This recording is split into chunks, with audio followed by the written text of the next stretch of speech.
Hello defence lovers. आज हमारे पास पहली खबर यह है कि इंडियन अटैक हेलीकॉप्टर्स को स्पाइक एनएलओएस मिसाइल से लैस किया जा रहा है।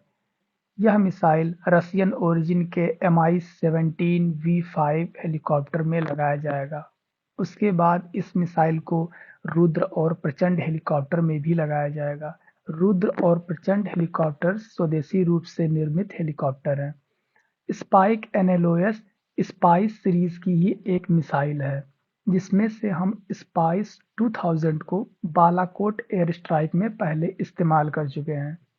इस मिसाइल को इजराइल के राफेल एडवांस डिफेंस सिस्टम ने बनाया है। यह एक 6th जनरेशन की मिसाइल है। इसकी रेंज लगभग 32 किलोमीटर है। यह टैंक्स, बंकर्स को पिन पॉइंट एक्यूरेसी के साथ नष्ट कर सकता है। इसके जैसा ही हमारे पास एक मिसाइल है जिसका नाम है नाग। नाग मिसाइल की रेंज 500 मीटर से लेकर 7 किलोमीटर तक है। नाग मिसाइल को सरफेस से दागा जाता है और यह भी बिल्कुल पिन पॉइंट एक्यूरेसी के साथ हमला करता है। नाग मिसाइल फायर एंड फॉरगेट तकनीक पर काम करता है। इसका मतलब यह है कि एक बार फायर कर देने पर हम बीच में इसकी दिशा को बदल नहीं सकते। यह सीधा जाकर दुश्मन को हिट करेगा। हमारे पास नाग मिसाइल का एक एयर लॉन्च्ड वर्जन भी है, जिसे ध्रुवास्त्र या फिर हेलिना मिसाइल भी बोलते हैं। इसकी रेंज लगभग 15 किलोमीटर तक है। अगर बात करें स्पाइक एनएलओएस की, तो खबर यह है कि भारत स्पाइक एनएलओएस मिसाइल को भारत में ही मैन्युफैक्चर करना चाहता है। इसके लिए हमारी इजराइल से भी बात चल रही है। हमारे पास दूसरी महत्वपूर्ण खबर यह है कि आईएनएस वेला ओमान के सलाला पोर्ट पर डॉक हुई है।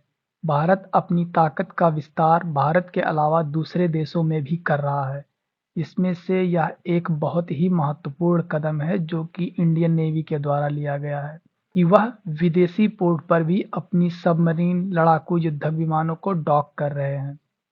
यह एक हफ्ते में दूसरी बार ऐसा हुआ है कि जब कोई इंडियन सबमरीन किसी विदेशी पोर्ट पर डॉक हुई हो। सबमरीन आईएनएस वेला अत्याधुनिक हथियारों से लैस है। इसमें ब्रह्मोस मिसाइल लगी हुई है और इसमें के सीरीज की मिसाइलें भी लगाई जा सकती हैं, जो कि न्यूक्लियर वॉरहेड ले जाने में सक्षम है। इसमें अत्याधुनिक रडार भी लगाए हैं।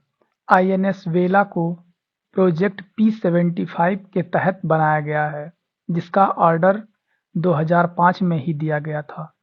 यह प्रोजेक्ट P-75 की चौथी सबमरीन है। इसे 2019 में लॉन्च किया गया था और 2021 में कमीशन कर लिया गया था।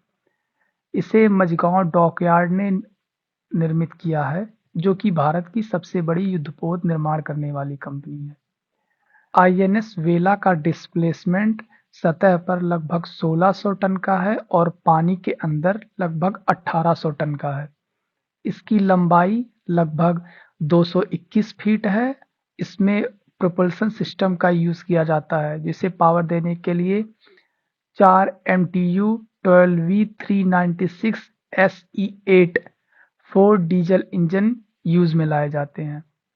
जब सबमरीन पानी के भीतर होता है तो उसे पावर देने के लिए 360 बैटरी सेल्स का भी इस्तेमाल किया गया है और यह सबमरीन आईपी टेक्नोलॉजी से भी लैस है। सरफेस पर इसकी टॉप स्पीड लगभग 11 नॉट की है और पानी के भीतर इसकी टॉप स्पीड लगभग 20 नॉट की है। इसका मैक्सिमम रेंज लगभग 12,000 किलोमीटर का है और यह 50 दिनों तक पानी के भीतर रह सकती है। पानी के भीतर लगभग 350 मीटर तक की गहराई में जा सकती है। इसमें 8 ऑफिसर और 35 सेलर हमेशा कार्यरत रहते हैं। पाकिस्तान या चीन से युद्ध के समय आईएनएस वेला बहुत ही अहम रोल निभा सकती है।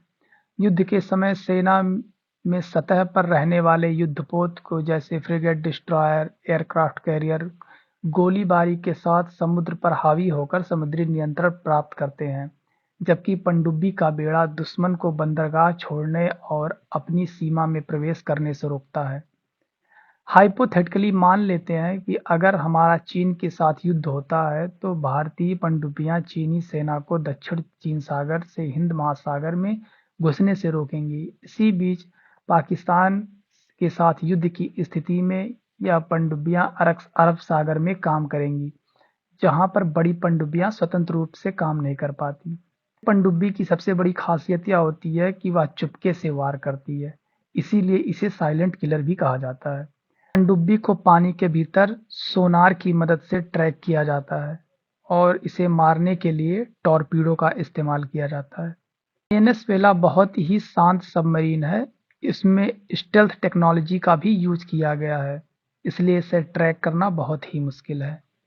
आईएनएस वेला भारत के हार्ड पावर को और भी ज्यादा मजबूती के साथ प्रदर्शित कर रही है। आपको यह खबर कैसा लगा? आप अपनी राय कमेंट में भी दे सकते हैं। धन्यवाद।